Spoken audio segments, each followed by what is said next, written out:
De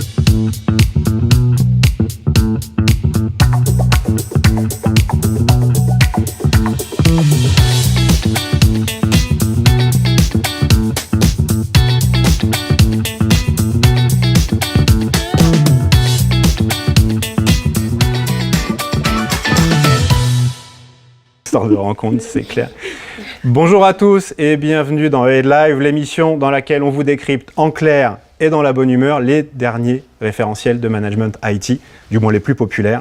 Alors aujourd'hui, on s'attaque à quelque chose de lourd, un monument du référentiel et du monde du référentiel. On parle d'ITIL 4. C'est bien ça, Nicolas. Bonjour à tous. Donc aujourd'hui, on va parler du référentiel ITIL 4. On va voir à quoi ça sert, comment ça marche et surtout le fonctionnement. On va voir le fonctionnement d'ITIL 4. Donc on va essayer de répondre à toutes ces questions-là tout au long de l'émission. Donc on va faire ça ensemble. Marielle et Claire vont nous aider à le faire, nos deux spécialistes en management IT. Donc toi, Marielle, plus sur la partie état de l'art, théorie, tout ce qu'il y a dans ITIL 4. Et toi, Claire, plus sur la partie terrain, retour d'expérience. Tu vas nous raconter un peu tout ce que tu as vu dans tes missions et aider les gens qui nous regardent derrière leur écran à mettre en œuvre tout ça. Hein ? Oui. Alors, si je vous dis en un mot, ITIL 4, vous me dites quoi ? On rentre dans la cour des grands. Dans la cour des grands. Et toi, tu dirais quoi ? C'est dans les vieux pots qu'on fait les meilleures soupes. Alors, si la soupe est bonne. Viviana, oui. Tu nous racontes un peu ce qu'on va voir là pendant l'émission ? Oui, alors on va commencer déjà, on va donner une vue d'ensemble d'ITIL 4. On va commencer comme ça. Ensuite, Marielle et Claire nous donne des exemples et nous parle aussi des 4 dimensions. Ce qu'on va voir ensuite, c'est le fonctionnement vraiment du référentiel. Et pour terminer, on va avoir des conseils pratiques de nos experts. Donc, pour mettre en œuvre. Oui. Hein, voilà. Alors, juste une petite précision avant qu'on aille plus loin. Pour ceux qui nous regardent et qui veulent préparer la certification ITIL 4 Foundation, sachez que tout ce que vous allez voir, et ça, je parle sous votre contrôle, couvre la plupart des points pour la certif. Oui. La plupart.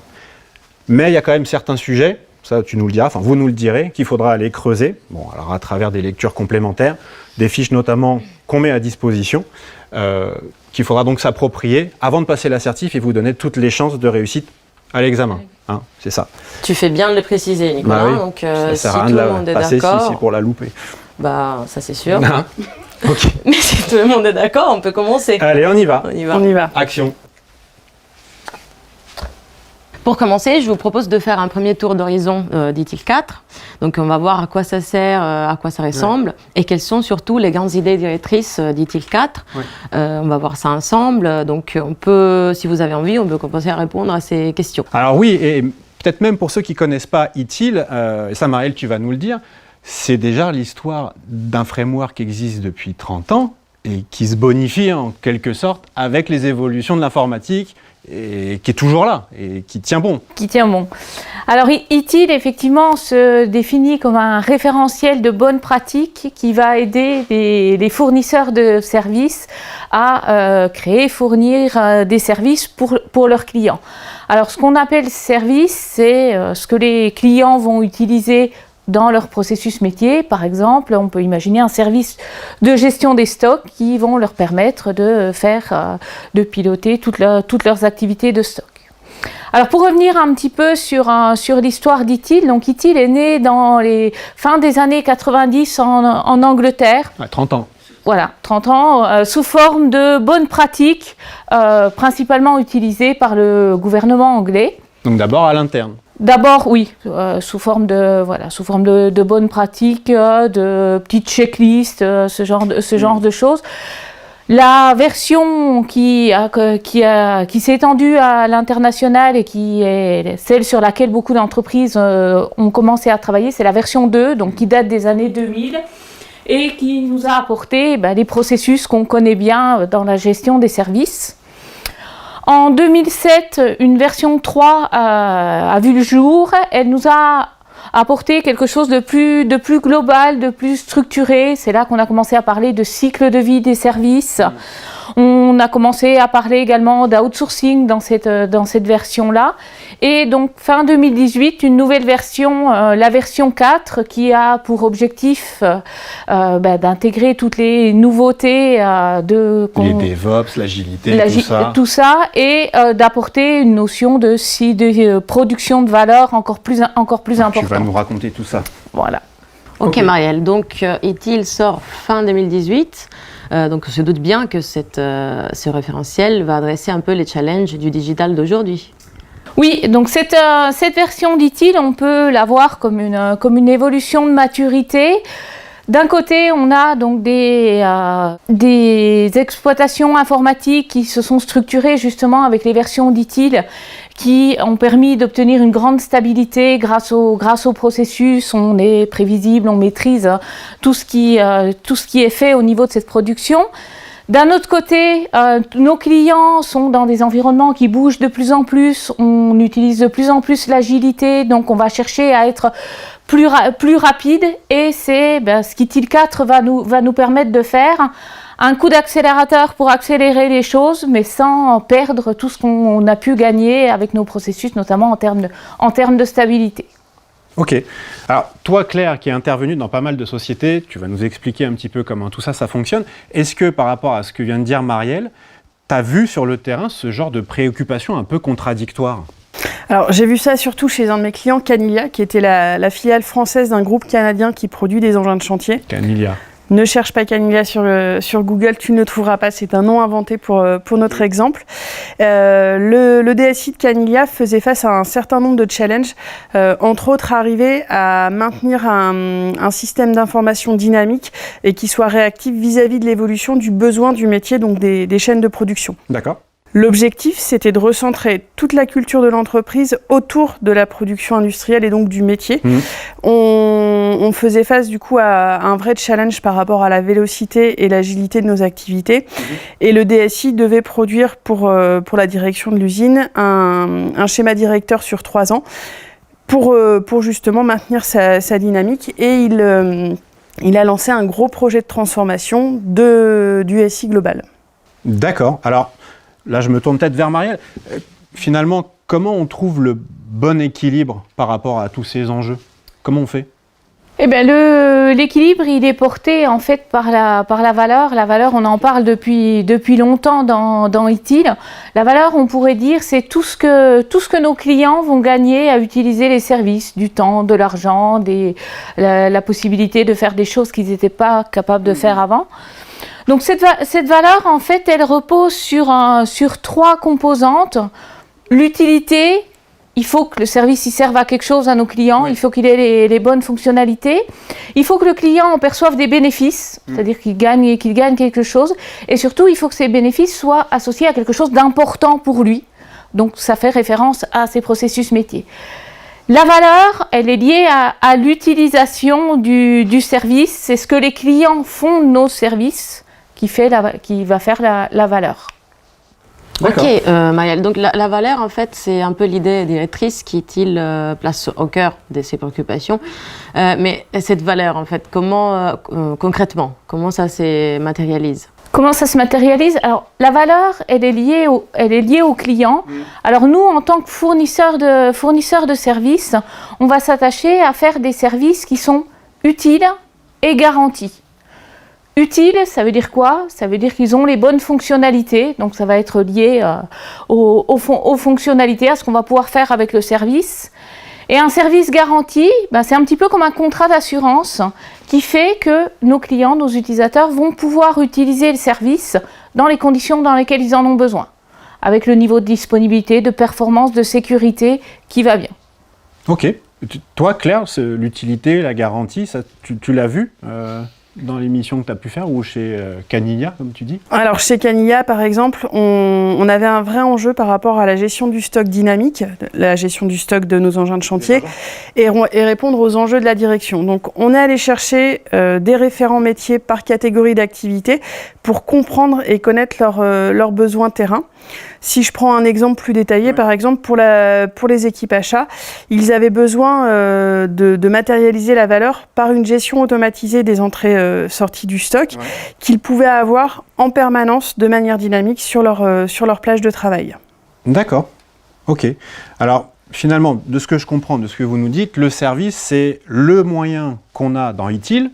C'est la base, c'est le sujet central d'ITIL. C'est le moyen qu'on a avec les produits pour générer de la valeur, enfin apporter quelque chose au métier qu'on soutient. On a une définition précise finalement dans le référentiel de ce que c'est le service? Alors le service, c'est le moyen pour co-créer de la valeur. Co-créer, ok. Donc en favorisant les bénéfices que nos clients attendent sans qu'ils en supportent les coûts, les risques spécifiques. Donc le service, en fait, est au cœur d'un équilibre. Apporter des bénéfices à nos clients, le fait qu'ils puissent gagner un certain nombre de choses. Si on reprend mon exemple de gestion des stocks, ça va lui permettre d'optimiser sa production en réduisant un certain nombre de contraintes parce que le fait d'apporter un nouveau service chez notre client va apporter des contraintes sur des changements de méthode, sur des coûts, des risques liés à ce nouveau service. Et le but, c'est d'avoir quelque chose d'optimisé par rapport à ces aspects-là. Donc, valeur au milieu, bénéfice, contrainte. C'est ça. Et c'est ça qui nous permet de savoir si ça apporte quelque chose aux gens qu'on adresse. Jusqu'où on peut aller. Forcément, je te pose la question. Forcément. Forcément. Cet équilibre-là, tu as un exemple à nous donner? Alors j'ai un exemple justement sur l'équilibre. On devait apporter du support informatique aux lignes de production, donc tout le matériel informatique qui était des chaînes de production dans l'usine. Et jusque-là, on le produisait en 5 jours sur 7, de 6h à 22h. Et pour améliorer encore la dynamique de production, il fallait qu'on apporte un support en 24/7. Donc on s'est posé la question justement de savoir si on allait soit externaliser le centre de service, soit automatiser les choses pour pouvoir couvrir la plage de support. Automatiser, tu veux dire mettre des robots, des choses comme ça? Alors mettre en place des chatbots, des portails, des éléments en fait où le personnel de nuit pourrait avoir des réponses à ces problématiques. D'accord. Et donc on a fait le choix de l'automatisation parce qu'on avait une population d'utilisateurs qui était jeune et habituée aux nouvelles technologies. Donc on a fait ce choix. On avait forcément des contraintes sur les 2 modèles qui étaient proposés, mais c'était celui qui nous paraissait le plus efficace pour les soutenir la nuit. D'accord, donc finalement l'équilibre bénéfice-contrainte, on avait le bénéfice parce que tu avais des gens qui avaient l'usage et l'habitude de ces outils automatisés, Internet, etc. Et de l'autre côté, les contraintes qui pesaient moins lourd finalement dans la balance. Et donc, c'est ce qui vous a permis de décider ça. C'est exactement ça. Ok, ça me va bien comme exemple. Excusez-moi, moi j'ai une question, c'est peut-être un peu bête, mais... Non, il n'y a pas de question bête. Vas-y, pose ta question. Je peux? Alors, je me demande... En fait, je me demande, donc, sur quoi ça s'appuie vraiment un service? Alors pour faire un service donc qui va apporter quelque chose à nos clients, le point de départ c'est un ensemble de ressources donc qui peuvent être des ressources matérielles, logicielles qui combinées ensemble vont nous permettre de créer des produits et pour arriver à la notion de valeur dont on a parlé, il va falloir que nos produits soient configurés par rapport à l'utilisation des différentes populations qui vont utiliser ce service.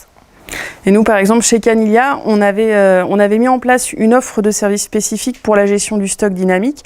Et donc, pour cela, nous avons cartographié les besoins des différents métiers. Donc, on avait la production de l'usine, les équipes achats, les équipes RH qui n'étaient pas forcément concernées, et la direction de l'usine qui, du coup, avait besoin de bénéficier des différents services. Dans ce qu'on proposait, on avait une vue en temps réel des entrées-sorties qui étaient automatiques, un suivi financier et de la métrologie, donc des indicateurs qui permettaient d'avoir une vraie stratégie par rapport aux achats. Alors, si on regarde un petit peu plus précisément l'offre de service de Canilia, on va voir que cette offre de service, elle est composée donc de biens que l'on va proposer fournir à nos utilisateurs, de règles d'accès aux différentes ressources, donc c'est-à-dire ce que les utilisateurs peuvent faire avec le service. Par exemple, on va avoir les horaires auxquels ils peuvent accéder au service, et on aura également une description des actions, des interactions que l'équipe du fournisseur va avoir avec les utilisateurs, par exemple le fonctionnement du centre de service. Ok, alors finalement, quand on regarde l'offre de service là, de Claire, ton Canilia, on comprend finalement qu'on ne peut pas délivrer le service tout seul. On est obligé de s'appuyer sur des prestataires et des partenaires à l'interne. Finalement, ces relations-là, ça compte ? Alors, c'est indispensable. On avait par exemple un fournisseur cloud qui avait un rôle très important. C'était vraiment une partie prenante clé. Et on s'appuyait sur ces services pour pouvoir produire, nous, notre service de gestion du stock. Donc, c'était un fournisseur américain. Il avait été choisi en fonction de sa renommée, car c'était un acteur majeur au niveau mondial sur le marché. Et il pouvait supporter un service critique pour notre entreprise avec cette dynamique de 24/7. La bonne relation avec le fournisseur était forcément indispensable, puisque c'est ce qui nous permettait à nous de garantir nos niveaux de service, arriver à maintenir nos engagements vis-à-vis du métier et vis-à-vis de toute la production industrielle. Ouais, donc tu as finalement cette chaîne d'engagement. C'est le cas de le dire. Ouais, tu vas nous dire, qui permet justement de délivrer et de tenir tes engagements, quoi. C'est ça. Ok. Alors l'offre de service telle qu'elle vous l'a présentée, en fait, elle va vivre à l'aide de ce qu'on va appeler la relation de service, et c'est cette relation qu'on va construire donc entre le client et le fournisseur de service qui va permettre ensemble de co-créer de la valeur. Alors pour être un petit peu plus précis, co-créer la valeur. Co-créer de la valeur, ça veut dire que le service, il va apporter quelque chose à notre client, mais dans la plupart des cas, on est dans des relations qui sont pas juste client-fournisseur, mais qui sont des choses un petit peu plus complexes. Bidirectionnel, je te donne, tu me donnes. Bidirectionnel, et surtout, on a besoin l'un de l'autre pour pouvoir faire un service complet. Et donc cette relation, cette collaboration qu'on va avoir ensemble, en fait, c'est ce qu'ITIL va appeler la relation de service, qui s'appuie sur deux aspects. La fourniture de service, c'est tout ce que le fournisseur va donner au client. C'est ce que tu me donnes. Comme mécanisme d'accès, comme facilité. Et la consommation du service, là, c'est la manière dont toi, tu vas utiliser le service et les interactions que tu vas avoir avec ce service et la visibilité que tu vas me donner sur ce que tu fais. Je te donne. C'est ça, sur ce que tu vas faire du service. Ok Marielle, donc si je résume, on peut dire que dans ITIL, la co-création est très importante, et donc on pense aux clients, mais pas que aux clients, et ça donc ça nous permet d'assurer la pérennité du service. C'est ça, donc si tu veux, tu peux nous présenter un peu le framework d'ITIL 4, donc qui est la bibliothèque. Oui, il y a quoi dans cette bibliothèque finalement ? Alors, ITIL 4 est structuré donc sous forme d'un système de valeurs qui va s'appuyer, alors on vous expliquera un petit peu tout ça en détail un petit peu plus loin. Ce système de valeurs va s'appuyer sur ce qu'on appelle les 4 dimensions. C'est tout ce qu'il faut prendre en compte pour créer nos services, donc aussi bien les gens, les outils, les partenaires. Et donc le système de création de valeur va nous permettre justement, à partir d'une demande d'un client, de créer de la valeur. Et dans ce système, on va voir qu'on trouve différents éléments, des éléments plutôt orientés stratégie, culture, donc avec les principes et la gouvernance, et puis la machine qu'on va créer pour produire de la valeur, la chaîne de valeur et ses pratiques. Et puis on retrouve, pour ceux qui connaissaient déjà ITIL, l'idée de l'amélioration continue. Alors concrètement, ITIL 4 est documenté dans 5 livres. Donc un premier livre qui vous donne des aspects fondation, la base, un petit peu ce qu'on va vous présenter ici. Des 4 livres plus techniques avec des méthodes pour mettre en place la gestion des services modernes. Alors on va y parler de haute vélocité, de délivrer de la valeur ensemble. Et puis toutes les pratiques. Donc là, c'est tout ce qui est documenté ici. Ces pratiques, c'est vraiment vos recettes de cuisine. Comment est-ce que je gère les services? Comment est-ce que je traite les problématiques d'architecture? Tout ça? Tout ça là. Ok. Et tu mets tout ça à côté de la machine à café, pensant que les gens ils vont venir, ils vont regarder. C'est ça, ils vont se l'approprier, Ok. comme ça après ils vont pouvoir dire ah ben voilà, c'est ça, on va prendre ça chez nous et on va l'adapter, et ça va Ok. être génial. Bon, tu vas nous dire tout ça après. Tu ne le lis pas à la machine à café, Nicolas? Hein? Tu ne le lis pas à la machine à café? Non? Si? Alors, moi j'ai une question, puisque tu parlais d'anciennes versions. Quand tu as un nouveau référentiel qui sort comme ça, tu as toujours le réflexe de se demander s'il faut mieux rester dans la version d'avant, un peu ce que tu disais, c'est dans les vieux pots qu'on fait la meilleure soupe. Est-ce qu'il faut mieux rester dans la version précédente ou est-ce qu'on peut finalement partir tout de suite dans ITIL 4 parce que ça correspond vraiment aux problématiques qu'on a aujourd'hui et c'est le référentiel qu'il nous faut? Alors, ITIL 4, il ne faut pas le voir comme, Tiens, viens là parce que j'ai mal au cou. comme une nouveauté. Il faut plutôt le voir comme une marche supplémentaire dans les niveaux de maturité et dans ce qu'on va mettre en place.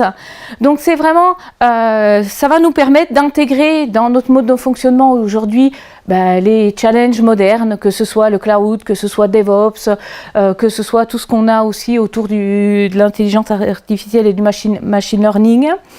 Et autre chose qu'ITIL 4 va nous permettre de faire, c'est on avait plein de processus, et on va les connecter entre eux et on va faire en sorte qu'ils se parlent, qu'ils collaborent et d'avoir quelque chose de plus efficace. Donc ces processus vont devenir des pratiques et puis on va les faire fonctionner ensemble. C'est ça la grande nouveauté d'ITIL 4 finalement, c'est qu'on vient orchestrer, associer le fonctionnement des différents processus qui étaient peut-être un peu isolés précédemment. C'est vraiment une philosophie globale qu'on va retrouver dans ITIL 4, oui. Ok, donc qu'est-ce qu'on peut dire, Marielle, pour boucler un peu cette partie? Et aussi, une chose importante, c'est l'examen. Ah oui, pour ceux qui nous regardent et qui veulent oui, passer l'examen et le réussir surtout. Voilà, il y a des choses en plus, par exemple, Oui. pour eux, aller chercher pour Oui. l'examen Parce Foundation. qu'il y a des fiches à côté qui peuvent servir pour... Il y a un certain nombre de définitions sur avant c'est toujours le cas. Hein. de rentrer dans le détail de la machine. Il va falloir appréhender le vocabulaire d'ITIL, qu'est-ce que c'est qu'un service, qu'est-ce que c'est que la gestion des services, la valeur, les parties prenantes, et puis le concept de co-créer de la valeur au travers de la relation de service aussi, qui est quelque chose d'important et qui justement est documenté un petit peu plus précisément dans les fiches. Donc pas mal de définitions quand même et de concepts à bien maîtriser avant de passer le pas et de passer l'examen. De vocabulaire à s'approprier. Ok, bon, merci pour ce premier tour d'horizon du référentiel. Je pense que c'est clair. J'espère que c'est clair pour vous. C'est clair. C'est clair. Alors on continue. Merci Claire.